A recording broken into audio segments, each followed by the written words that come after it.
নোয়াপাড়ার বিশিষ্ট ব্যবসায়ী আনিসুর রহমান হত্যার প্রতিবাদে এবং হত্যাকারীদের গ্রেফতারের দাবিতে নোয়াপাড়াতে আজ সকাল থেকে সন্ধ্যা অবধি হরতালের কর্মসূচি পালন করছে ব্যবসায়িক ও শ্রমিকগণ। তো এমত অবস্থায় এই হরতালকে কেন্দ্র করেই বর্তমানে রাস্তাঘাটের কিছু দৃশ্য তুলে ধরবো আপনাদের সামনে। এবং আজকে কিন্তু নোয়াপাড়াতে অন্যান্য দিনের তুলনায় যানবাহন চলাচল খুবই কম।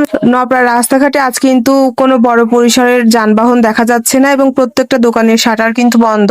মানে প্রত্যেকটা ব্যবসায়ীগণ এই হরতালকে পালিত করার জন্য দোকানপাট বন্ধ রেখেছে। তো আপনারা হয়তোবা ভিডিওটা দেখেই বুঝতে পারছেন, এটা হচ্ছে নোয়াপাড়া মডেল স্কুলের রাস্তার সামনের বর্তমান চিত্র।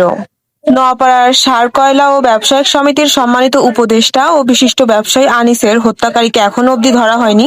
এ কারণে আজ বুধবার সকালে হরতাল কর্মসূচি পালন করছে নোয়াপাড়া এবং উক্ত এলাকার আশপাশের ব্যবসায়িক এবং শ্রমিকগণ। যশোর খুলনা রোড ব্লক করে মূলত এই কর্মসূচি পালন করা হচ্ছে এবং নোয়াপাড়ার আশপাশ রাস্তাগুলোতেও এই কর্মসূচি অব্যাহত আছে। এই হরতাল ও বিক্ষোভ মিছিলকে কেন্দ্র করে নোয়াপাড়াতে আজ র্যালি এবং আলোচনা সভারও অনুষ্ঠান করা হয়েছে। নোয়াপাড়ার বিভিন্ন প্রান্তের ব্যবসায়িক এবং শ্রমিকগণ সকালে যশোর খুলনা মহাসড়ক অর্থাৎ নোয়াপাড়া নূরবাগের রাস্তাতে এক বিশাল র্যালির আয়োজন করেছিল, সাথে ছিল মহাসমাবেশ। তো বর্তমান প্রেক্ষাপটকে কেন্দ্র করে নোয়াপাড়া রাস্তাঘাটের কিছু অংশবিশেষ তুলে ধরার চেষ্টা করেছিলাম বর্তমান পরিস্থিতিতে আপনাদের সামনে। তো আপনাদের কেমন লাগলো অবশ্যই জানাবেন এই ভিডিওর কমেন্টে। ধন্যবাদ সবাইকে।